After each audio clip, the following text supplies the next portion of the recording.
Welcome back. Now, before we take a look at the day's business news, let's first take a look at the stock indices across the GCC.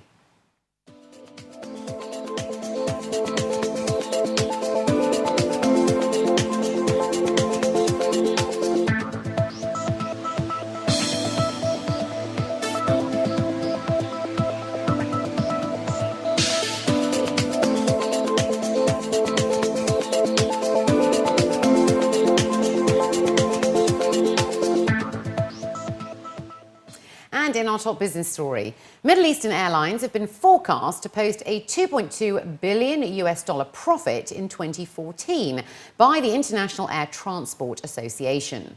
The association made the announcement on Wednesday, stating that revenues from high oil prices are benefiting the region's markets, and carriers are continuing to win a market share in long-haul connections through the region's hubs. They added that cargo is also seeing strong growth off the back of new emerging trade lanes between Africa and Asia. In terms of a global outlook, the association stated that the industry as a whole is on track to deliver a second year of profitability. Overall industry revenues are expected to rise to $745 billion, $2 billion greater than previously forecast. The IATA also expects passenger demand growth of 5.8% this year, up from 5.3% growth for 2013, while cargo demand is headed for 4% growth in 2014, up from the previously projected 2.1%. The Abu Dhabi Tourism and Cultural Authority and Etihad Airways are expanding their successful Access Abu Dhabi trade engagement program to 5 new markets this year, taking the campaign's outreach to 10 countries across 4 continents. According to news agency WAM, the year-long campaign has already notched up considerable success, with hotel guest booking hikes from its initial target markets of Germany, the UK, Russia, India and Australasia. Now for 2014, the programme will reach out to potential partners in China, France, Italy, Brazil and the USA.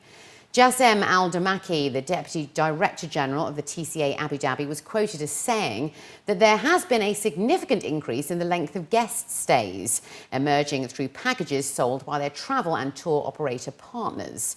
He added that the programme was an influencing factor for last year's record hotel performance, when arrivals numbered 2.8 million and guest nights rose 26% to 8.8 million. They anticipate a similar influencing pattern for their 2014 target of 3.1 million guests and a guest night uplift of 10% year-on-year compounded growth. The current upswing of the property sector in the region continues to attract international players. Among them is the Central European-based company Trigranite Management Corporation, or TGM. The new player, with a strong international track record, has marked the UAE as its regional launchpad into the Middle East and Asia. Recently, it opened in Dubai with an aim to offer a full suite of property management services in a one-stop shop mode. This includes retail and property asset management services, retail leasing, facilities management, health and leisure and hospitality marketing, finance and commercialisation. In a phone interview, Philip Evans, the CEO of TGM Corporation, said that the Middle East provides huge expansion potential and that Dubai is a natural hub for them to expand into the MENA region and as a gateway to China.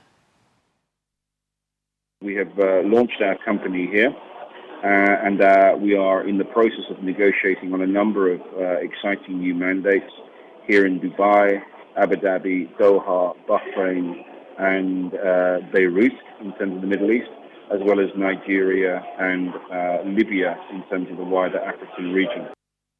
At present, TGM operates a network of 8 Central and Eastern European offices and has expanded to encompass the Romanian, Bulgarian, Macedonian, Armenian and Chinese markets, where it spearheads new and exciting ventures in the property sector. In addition to their services, the company says they aim to add more value to the ongoing development across the region through transparency and sustainability. We currently have assets under our management in excess of 15 billion dirhams. Now, we expect to triple that over the course of the next 5 years in terms of our expansion into the Middle East, Africa, and China.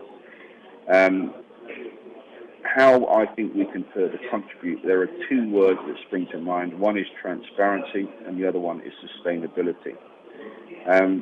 Transparency in terms of working with both landlords and tenants to maximize the return for both parties, and sustainability by building a business model which is sustainable over the long term, as well as creating assets which are sustainable over the long term too, because there will be a lot of development activity in relation to Expo 2020. What we want to make sure is that the buildings that we are involved in last a lot longer than that. OPEC has forecast that global oil demand will rise by 1.14 million barrels per day this year, up 50,000 from a previous forecast.